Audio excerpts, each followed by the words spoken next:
From BBC Radio 4, this is Things Fell Apart, Season 2. I'm Jon Ronson, and in the last season of Things Fell Apart, I unearthed strange origin stories of the culture wars that have divided us so toxically for decades. But now, new battlefronts have opened, many of them linked by one extraordinary thing, which is that they all blew up and engulfed us within days of each other, 6 weeks into lockdown. That bizarre experience of lockdown changed people psychologically. We grew ever more suspicious of our neighbours and our institutions. People fell apart. And so I wanted to make a new season, this time about those culture wars and their origins. But there are also stories about untruths and their consequences. In each episode, someone will say something that isn't quite true, and the ripples are devastating, including in this story.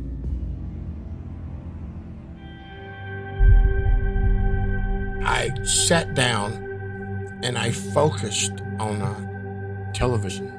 And I'm looking at this and I'm thinking, wow, man, won't somebody help them? Won't they stop? And my sister calls me and said, did you see what they did to Perry? And I set the phone down, John.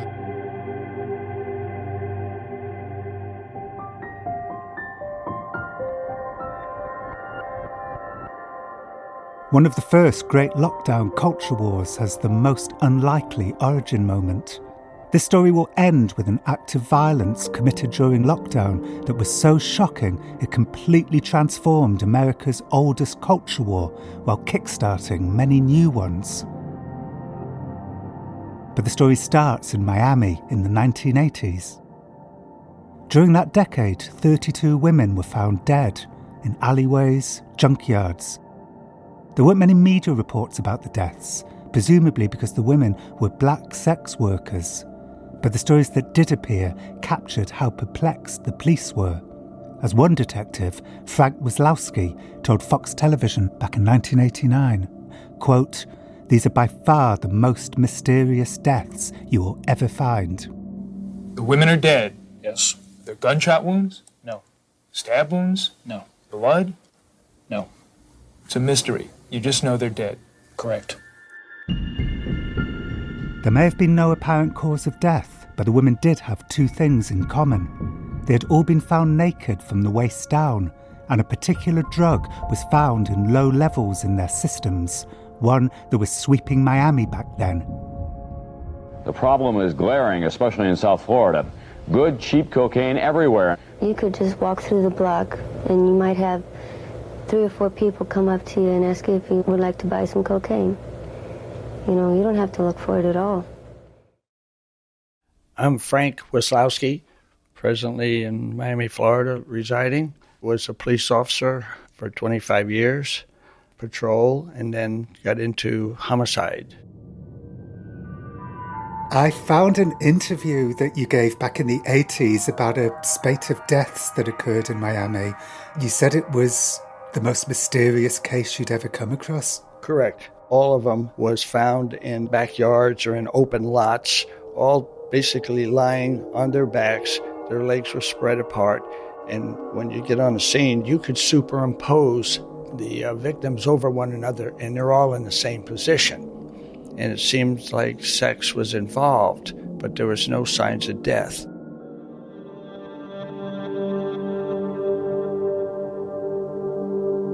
My name is Joy Carter. I am a forensic pathologist of 40 years. 40 years ago, Joy spent her training fellowship year in Miami, just when the women's bodies were being found. I know that there were over 30 cases, and they had started occurring prior to my fellowship year, but they were still occurring, and I had at least a couple of those cases. But for some reason, Dr. Wetley was able to kind of get all those cases thrown into his box. Dr. Wetley being Dr. Charles Wetley, Miami-Dade County's Deputy Chief Medical Examiner, a man Joy trained under but did not get on with. During my first couple of weeks, we had a child that had drowned, and Dr. Wetley starts off his discussion by saying, Black people don't know how to swim. And so I said, wait a minute, I swim. I said, my friends swim. I said, my father swam. I said, I think what you mean to say is that Black children may not have access to a swimming pool to use. He was arrogant. We were not close. I mean, it takes a certain amount of confidence to do the work that we do, but I thought he was arrogant.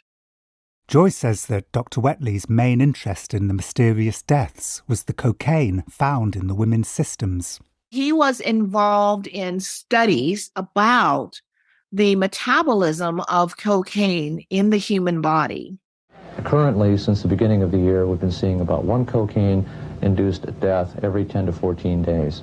That's Dr. Wetley on NBC News back in 1984. Last fall, we predicted that if the availability would increase, the price go down, the purity increase, that we would start seeing more deaths, and I think that's what's happening now.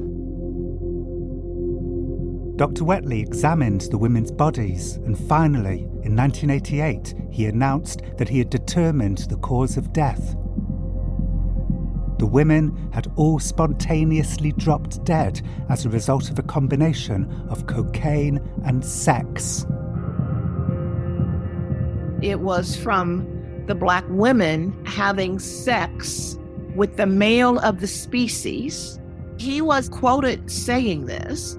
Dr. Wetley's exact quotes were, "Autopsies have conclusively shown that these women were not murdered, and for some reason, with chronic cocaine use, the male of the species becomes psychotic and the female of the species dies in relation to sex." Dr. Wetley coined a term to describe his findings. He named his diagnosis excited delirium. They were young Black women, and he was grouping them all under excited delirium. What is this excited delirium? But then something happened. There was another death. 14-year-old Antoinette Burns. She had last been seen alive, hitching a ride with a neighbour to go to the movies. She was found in a junk-strewn yard under a pepper tree. At first, everything seemed to fit the pattern. She was lying in the exact same position as all of the others, except she didn't fit the pattern at all. The young woman did not have drugs in her system. My child was not a prostitute. She didn't use drugs. She was just in the wrong place at the wrong time. That's Antoinette's mother, Leoline, talking to Fox Television back in 1989. What did the police tell you about your daughter's death, how she died? They say she had no gunshot wounds, no stab wounds. Cause of death was unknown. Not a clue? None. An autopsy confirmed it. Antoinette was clean of drugs. It was the first kink in the excited delirium theory, which didn't surprise Detective Frank Wazlowski, because he had had his doubts from the start. I mean, wow, that blows Dr. Wetley's theory. Now people started to open their eyes. Maybe this lowly detective sergeant might be correct, where a well-known doctor might be off. Did it seem like most people were just automatically believing the medical examiner because we all basically just trust doctors? Well, I think that's human nature. Hey, he's a doctor. Who's this guy? And the police began to question, was this excited delirium? What's going on? Antoinette's mother herself spent time investigating, visiting the place where they found her daughter's body, trying to make sense of it. But she got nowhere, and neither did the police. The investigation ground to a halt until something else happened. And then there was a victim who lived, who got away and was able to tell her story. What did she say? She was able to describe being involved in a sexual act and that the person tried to choke her. So she said someone tried to kill me? Yes. The woman told the police, quote, The man chokes you like he intends to kill you. It is not a joke where he's playing with you at all. He wants to kill you. The look on the guy's face, it changed from a nice gentleman to a damn maniac. And so they were able to get her story and start building a description of this person. So this is real law enforcement. And that's when they began to debunk, this is not excited delirium. These are homicides. A serial killer. A serial killer. He prowls the streets of Miami, moves among the ladies of the night, but his lust is not for sex, it's for death. The women's bodies were exhumed and re-examined, this time by Dr. Wetley's boss, the chief medical examiner. He found things that Dr. Wetley had missed, like hemorrhaging of the eyes, which can come from being choked. So then, of course, that kind of awakened us. All of a sudden, the detective, hey, did you have one? Did I have one? And that's where it started to put together. Ended up, the county had, I think, at least 19 to 20. And then when we got together with the city, we found out they had another 19 or so. While police say they have a number of suspects, they refuse to name names. In the meantime, Miami hookers, who face certain death from AIDS and drugs, now risk another terrible fate at the hands of a serial killer who has claimed at least 19 lives and has left the mother of Antoinette Burns with a broken heart. I know I can't bring you back, but whoever did this, they'll pay. We started picking up on a name, and then all of a sudden, when you follow the name, there were 16 rape cases, similar but not deaths. What was the name? Charlie Williams. So tell me about him. Tell me everything you can remember about him. Charlie Williams' first arrest was for choking a girlfriend and beating her up, and he got a year in jail for that. Did the year, and then got another rape case. A prostitute did charge rape and choking. He was ordered to take a psych evaluation in 1974. When you read his medical files, he admits that he has a woman problem and he needs help. He admitted he had a temper, and he even admitted in one of the reports that, yes, if you have to slap him, you slap him to get the respect. He goes on to say, well, you'd have to be stupid to let him go. You got to kill him so they can't talk against you. It seems like he was treated pretty leniently. Yes, and it's a terrible thing to say. You're convicted of rape and you get 1 year. Let's be honest, you're a prostitute. I hate to say that. Yeah, you're right. Very lenient. Now the police had a name, they re-interviewed the sex workers who had been around one of the victims just before her death. Actually, when you start talking to the prostitutes out there, they knew Charlie.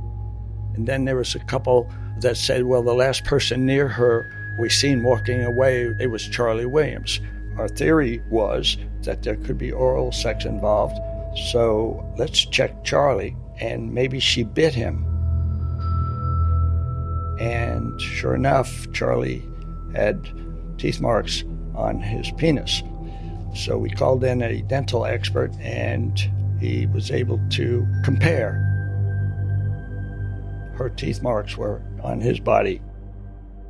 And so it was finally determined what the actual cause of death had been. It was forced fellatio.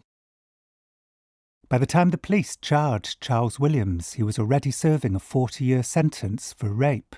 But 10 days before his murder trial was due to begin, he died of AIDS. And what happened to Dr. Wetley after these murders? He moved on to be the medical examiner for New York City. So he had a very glorious career. Dr. Wetley, yes. Did Dr. Wetley ever admit that he was wrong? Not that I know of. No, not that I know of. When Dr. Wetley discovered that these people who he had all said died of excited delirium had actually been victims of a serial killer, did he drop the term? Apparently not. He had written several papers. They were published. And he was speaking all over the country. The term continued.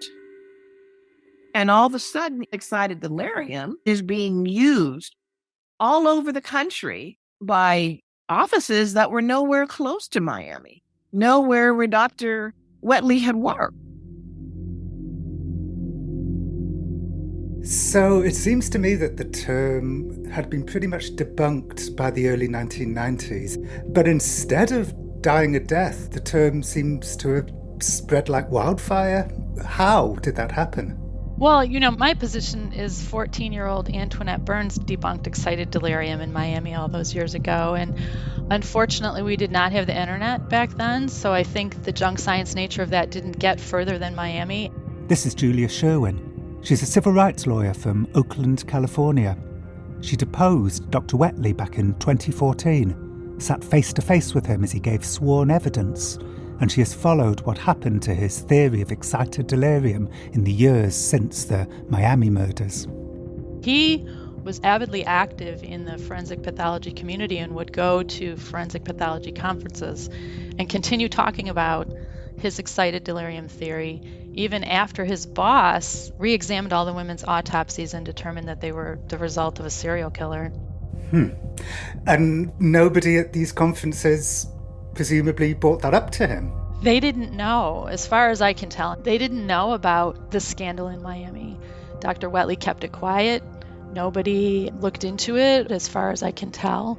And even as recently as 2020, I was asked to participate in an international death in custody conference, and I discussed the junk science origins of excited delirium as part of my presentation, and it was news to these people, forensic pathologists from around the world.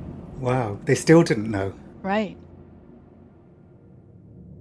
Along with his theory about women and sex, Dr. Wetley spent decades promoting a corresponding theory of male deaths from excited delirium. Quote, "The women may be dying from sexual activity, the men just go berserk before spontaneously dropping dead." Here he is on ABC News in 1984. They've done some very bizarre things. For example, they get angry and suddenly rip off all their clothes, start smashing furniture. Running through windows seems to be fairly popular with these individuals.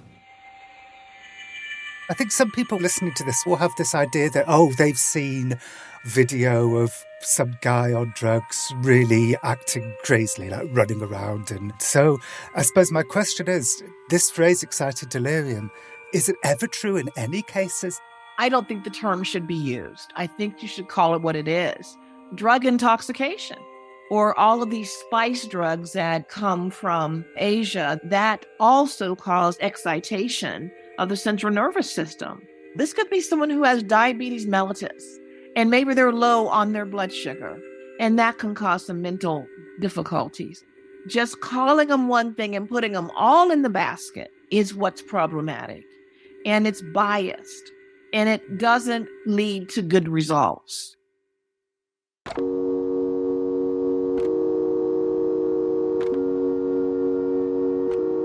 By the way, excited delirium isn't recognised by the American Medical Association, nor the American Psychiatric Association, nor the World Health Organization, and it isn't listed in the DSM, the Manual of Mental Disorders.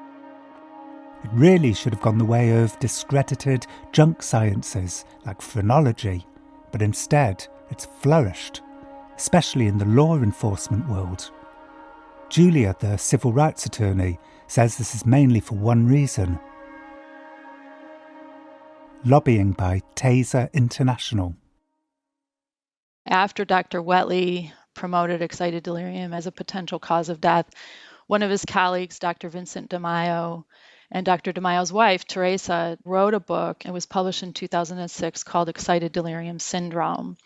By 2007, Taser International had purchased 1,000 to 1,500 copies of that book to hand out for free at forensic pathology conferences to forensic pathologists. Given that there are only about 750 full-time forensic pathologists in the United States, Taser, now known as Axon, had purchased enough copies to cover the entire community twice over. It was obviously beneficial for Taser to promote a book that presented excited delirium as a cause of death, because it would allow them to argue that if a suspect died after being tased, there may be another explanation. They'll smash out windows, they'll run through traffic. These people are acting bizarrely, and this is a medical emergency. That's Dr. Whetley's colleague, Vincent DeMaio, who co-wrote the book that Taser distributed. They describe as having superhuman strength. You can taser them, you can hit them, and it doesn't seem to bother them. They still keep going. The police have to restrain them because they're a danger not only to others, but a danger to themselves. They'll go running through traffic. Like Dr. DeMaio, Dr. Whetley acted as a paid court expert for Taser many times when a taser was used on someone who subsequently died. They know when they hire him what he's going to say. He's always going to say the taser had no role in a person's death. And do they know that he's going to say, actually, they died as a result of excited delirium? Yes. I mean, he's the father of excited delirium. So, yeah, they know exactly what they're buying. All Taser needs is a plausible, non-Taser explanation for the person's death. And they knew when Dr. Whetley was alive that he would give that to them. Dr. Whetley testified, I think he said he wouldn't be surprised if he'd been retained in 100 excited delirium cases. I don't know how many of those cases were Taser specific. I'll say, just having done this for 28 years, when people encounter law enforcement in the United States, if they're tased, very often they're not just tased. They're tased and restrained and beaten, very frequently by multiple officers. So I don't think that we can really know how many of his cases would have been solely Taser cases without any kind of manhandling involved. Actually, according to Reuters, it happened 276 times between 2000 and 2017. On 276 occasions, a person died after being tased, and excited delirium was listed as a cause of death. Taser told us that they defer to scientists on whether excited delirium is medically recognised and that their weapons are the safest use of force available to law enforcement, with nearly 4 million uses over 25 years. But Taser's role in this story is only part of it. There's another thing you need to know. According to Dr. Whetley himself, 70% of the men who died of, quote, cocaine-induced excited delirium were black, even though most cocaine users are white. But that didn't sway him from his diagnoses. Black men dying in custody had nothing to do with racism or police brutality, he implied. Rather, black people were just more prone to spontaneously dropping dead of excited delirium. It may, he wrote in 1990, be genetic, all of which alarmed Joy Carter, the pathologist who trained under him. My fear was that you had law enforcement being trained that people of color will attack you, they have superhuman strength, you have to shoot them or hold them down because you can't do anything with them.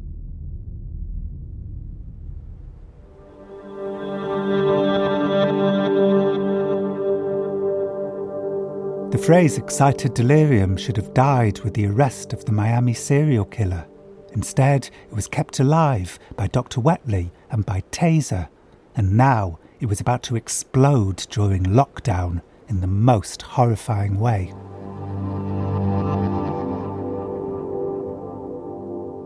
Well, I was born in rural North Carolina, basically a sharecropper's son. I'm the baby out of 17. Grew up working in tobacco fields and getting paid very minuscule amounts of coins. Do you know where the tobacco ended up? Like which cigarettes it ended up in? Marlboro, Winston, Pall Mall. This is Selwyn Jones of Gettysburg, South Dakota. Selwyn grew up, became a pro football player, and then a motel owner, renovating decrepit motels. Cut to March 2020, when the world went into lockdown. You know, everybody was scrambling, man. Including Selwyn's nephew, Perry. Perry had had a rocky past. He had been jailed for drug possession and aggravated robbery with a deadly weapon. But by 2014, he was turning his life around. He moved to Minneapolis and settled down, getting work as a security guard at a music club. But then lockdown happened and the club shut down, laying him off. He was out of a job and out of money, and lockdown was dragging on.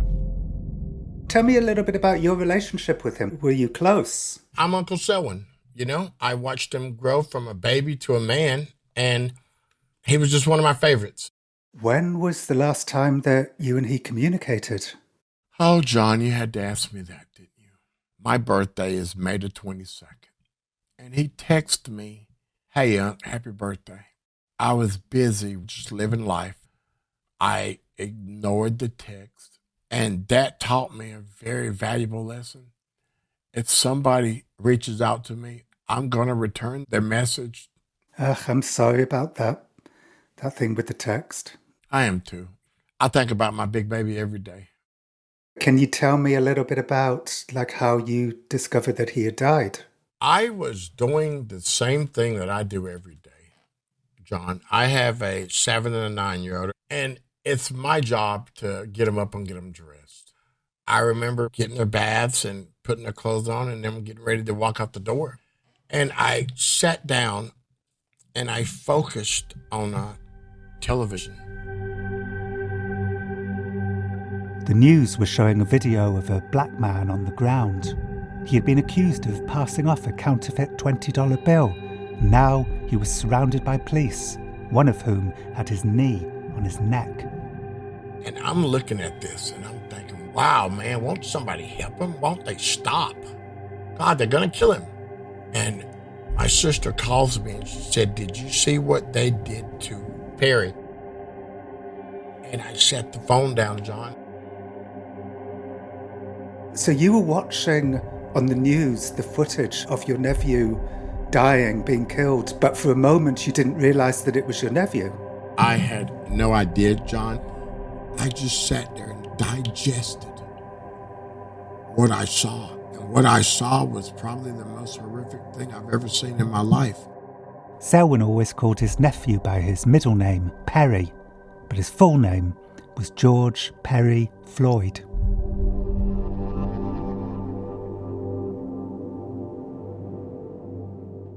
As he cried out and said, "I can't breathe," the first thing tossed around is, well, maybe it's excited delirium. Roll him on his side. As Derek Chauvin knelt on George Floyd's neck, another officer said, "Roll him on his side? I just worry about excited delirium or whatever." Just worry about the excited delirium or whatever. He wasn't excited. He was on the ground begging for his life. It turned out that the Minneapolis police had been taught all about how to spot if a suspect was suffering from excited delirium. So usually what police are trained is, these are the markers of excited delirium. The person has superhuman strength. They're worked up and hyper and delirious. They have a high body temperature. They sweat a lot. They're impervious to pain. That's Julia, the lawyer who deposed Dr. Whetley in 2014. We found a slide about excited delirium from a Minneapolis police training PowerPoint. The slide has a picture of the Hulk next to the phrases unlimited endurance, reduced sense of pain, superhuman strength. The training that the people have superhuman strength and are impervious to pain, I think, causes officers to overreact and really want to use overwhelming force on the person and to hold them down much longer than is necessary. So at what point did you realise that there was a connection between excited delirium and the murder of George Floyd? Oh, the minute I saw the video, immediately I knew that excited delirium was going to be involved in the defense of that case. Superhuman strength. Obviously, this has occurred because of the evolution of life.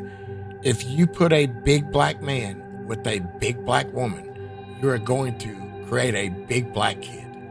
And that is what happened in the 1800s. So that slave would be bigger and stronger and could work harder and work more. So that's just called genetics. Selwyn's claim, by the way, is a contentious one among historians of slavery.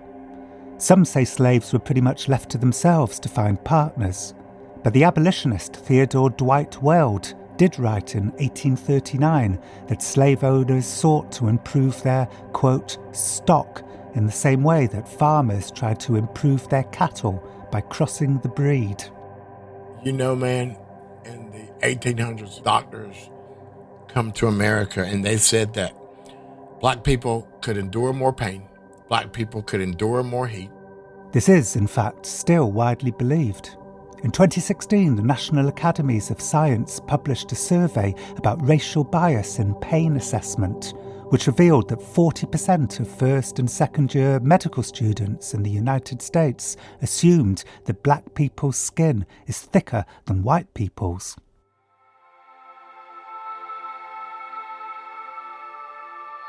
If you tell me that my nephew had superhuman strength, if you tell me that he didn't feel any pain, well, he's dead now. I don't get to see George Perry Floyd Jr. anymore in this living world, not because of excited delirium, because Derek Chauvin basically choked him to death with his knee. On his neck.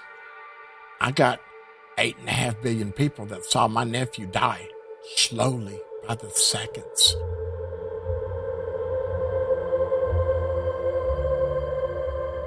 And so what began with a medical examiner in the 80s making grand pseudoscientific pronouncements ended with the murder of George Floyd 2 months into lockdown.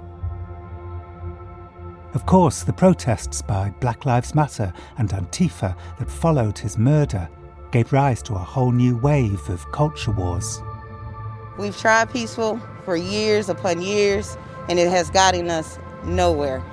They murder us for being peaceful. At 1 a.m., the president triggered outrage when he tweeted, "These thugs are dishonoring the memory of George Floyd. When the looting starts, the shooting starts." As it happens, that same month, May 2020, turns out to be an extraordinary one in the evolution of the culture wars.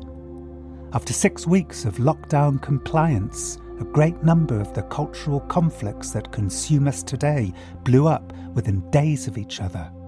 And some, just like the story of excited delirium, have the most unexpected origins. Next time on Things Fell Apart. My David's like, "No, I don't want anything to do with a yacht club." And I'm like, "No, honey, it's not like that. They don't wear ties. They're not stuffy. They're like us." So we were just the friendliest little sailing club. And something happened one day at the yacht club.